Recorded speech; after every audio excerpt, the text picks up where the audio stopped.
A Singaporean is now one of the co-chairs of the Intergovernmental Panel on Climate Change. That's the highest UN global body on climate science. Associate Professor Winston Chow was elected at a meeting in Nairobi, Kenya. He's a research fellow at the Singapore Management University, specialising in urban climate. Professor Chow is the first Singaporean to take up this role. In a social media post, Professor Chow says he is honoured to have been elected.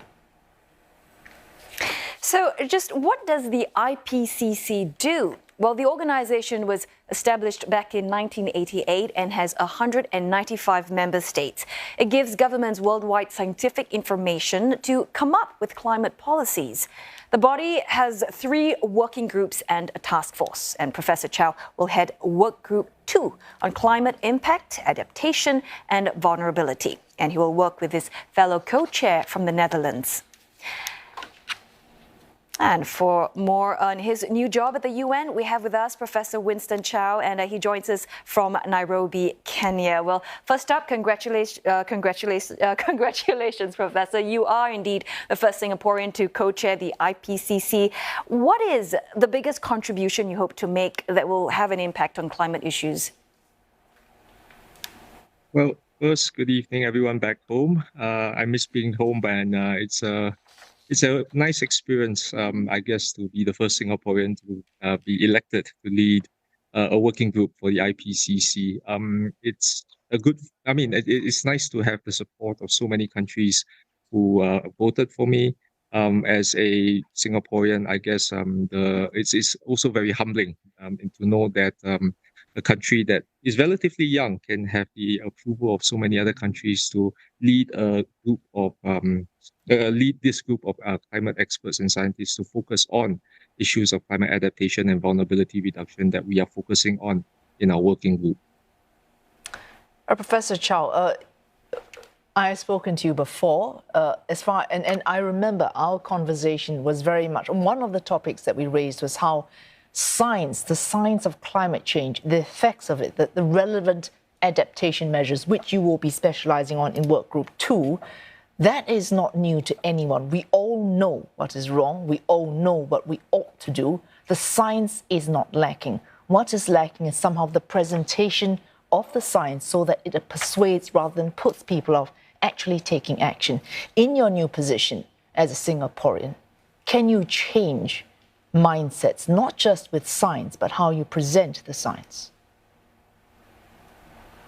Well, Wei Su, you're absolutely right. The knowledge about how to improve our capacity to reduce climate risk is very well known. How we communicate that in terms of policy relevant information, for instance, governments like to hear about success stories, and there's a lot of good adaptation approaches that have been done both in Singapore and the region. A lot of governments around the world are very keen, especially a lot of the news headlines on how all the various climate impacts that are headline news today. We need to know that these solutions do exist. We need to know how best to implement them as soon as possible because, frankly speaking, we don't have much time. There's a lot of deadlines coming up, one of which is 2030, obviously, and 2050, where we need to really keep emissions low so that we can maintain the Paris Agreement limit of 1.5 degrees Celsius. Professor, also your role in Workgroup II, what is the most important thing you are going to be doing there, and how are you going to make it accessible and easily understandable for the diverse masses out there? Well, my job is that over the next 5 to 7 years, my co-chair and we will be leading a team of about 300 of the top climate scientists and climate experts on adaptation and vulnerability around the world. We are going to try and produce an assessment report for governments to understand how best to tackle these issues of adaptation and vulnerability reduction. We also will be trying to get a special report on cities and climate change, which, as mentioned, I do a bit of research on. We try to be as inclusive as possible. For far too long, a lot of the research has been focused on more developed countries, and I'll be representing the less developed world. And I guess Singapore has both feet in both camps, in the more developed and the less developed parts of the globe. I feel my position is to try and enable research with my vice chairs and with all the other climate experts to try and focus and assess on relevant information from the less represented parts of the world so that everybody can learn and everybody can apply these sort of climate solutions to improve climate adaptation in the years to come. Professor Chow, as you mentioned, you are one of the two co-chairs and you are representing the developing country co-chair, or you are taking that co-chair. But in Singapore, you are known for your specialization in terms of urban climate, how to manage within our urban, well, that's one of your several specialities. And you've often advocated for not an ad hoc or piecemeal approach. It has to work together. All the bits have to come together.